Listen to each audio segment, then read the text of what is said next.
Et bonjour les gens, on se retrouve pour parler du cas de Tony Stark qui semble assez critique d'après la bande-annonce d'Avengers Endgame. Mais comment il a fait pour se retrouver comme ça? Bon, déjà, pour ceux qui auraient oublié un peu la fin d'Avengers Infinity War, je vais remettre tout ça dans son contexte. Avant que Thanos ne claque des doigts, nous avions Iron Man, Spider-Man, Doctor Strange, Star-Lord, Drax, Mantis et Nebula sur Titan, la planète natale du Titan fou. Thanos remporte le combat et s'empare de la pierre du temps avant de se téléporter sur Terre au Wakanda. L'équipe qui se trouve donc sur Titan est très affaiblie et c'est alors que la décimation commence. La décimation? Oui, alors c'est le nom officiel de l'événement du claquement de doigts de Thanos. Et donc de ce fait, la moitié des êtres vivants dans l'univers partent en poussière.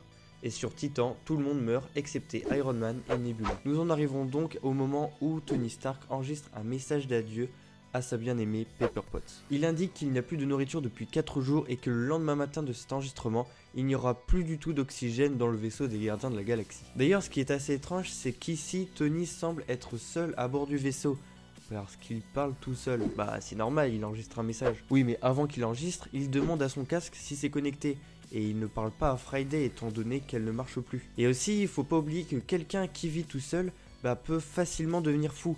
Et que du coup, le fait de parler tout seul, ça permettrait de maintenir un certain équilibre mental. C'est pourquoi il demanderait à son casque si c'est connecté. Et d'ailleurs, techniquement, les chances de survie sont très faibles, car Tony dit que le vaisseau est à la dérive, on peut voir qu'il n'y a plus rien d'allumé et que le réacteur ne marche plus étant donné que l'on ne voit pas de feu, donc plus rien ne marche en fait dans le vaisseau. Ouais, mais je comprends pas, normalement tu dis que Tony est seul, mais il devrait y avoir Nebula dans le vaisseau. Oui, c'est vrai, on peut la voir dans le vaisseau ici, mais sur ce plan, on voit qu'elle fait un geste comme si elle allait le quitter. D'ailleurs, on peut penser qu'ici, c'est le dos de Tony. Ouais, mais pourquoi elle l'abandonnerait? Peut-être qu'elle part chercher de l'aide, parce que perso, je vois mal Nebula abandonner Tony juste par lâcheté. Et puis, depuis les Gardiens de la Galaxie volume 2, elle est un peu plus humaine. Mais le problème, c'est que je vois pas comment elle aurait pu l'abandonner, parce que le petit vaisseau de Rocket est toujours sur Nidavellir, la planète des nains. Donc il n'y a aucun moyen de quitter le vaisseau. À moins que, sachant qu'il ne reste plus beaucoup d'oxygène dans le vaisseau, elle déciderait de se suicider pour ainsi économiser l'oxygène pour Tony Stark, même si pour moi, ce serait une mort un peu facile. Bon, maintenant, passons à autre chose.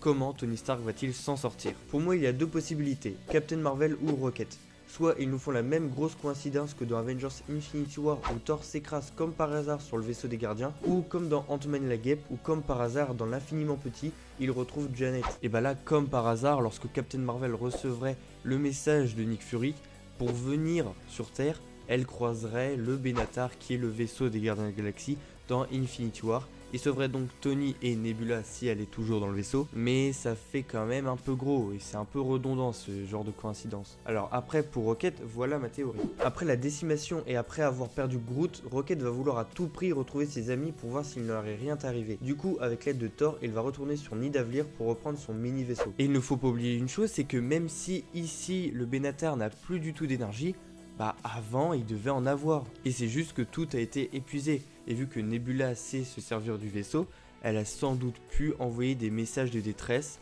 un peu partout et au petit vaisseau de Rocket. Et puis après, avec la magie du scénario, Rocket il pourrait les retrouver avec une balise de géolocalisation de secours. Je sais pas, peut-être que ça existe, et puis sinon on rejoue la carte de la chance, et comme par hasard, lorsque Rocket se rendrait à Titan, parce que c'est là où les Gardiens de la Galaxie devaient se rendre, il tomberait sur le Benatar. Ouais, mais ça va prendre trop de temps. Tony a dit que l'oxygène allait être épuisé dans à peine un jour. Alors là, il va falloir me suivre. Déjà, on sait que Avengers Endgame va jouer beaucoup avec le temps. Et à mon avis, ces scènes sont seulement 1 ou 2 jours après la décimation. Or, d'après Tony, ça fait 4 jours qu'il a plus de quoi manger. Donc ça veut dire qu'il a bien survécu en mangeant pendant minimum une semaine. Car les gardiens ont quand même un minimum de bouffe dans leur vaisseau. Donc rien ne dit que cette scène se passe en même temps que cette scène. Si ça se trouve, il y a une semaine d'écart, voire même peut-être un peu plus.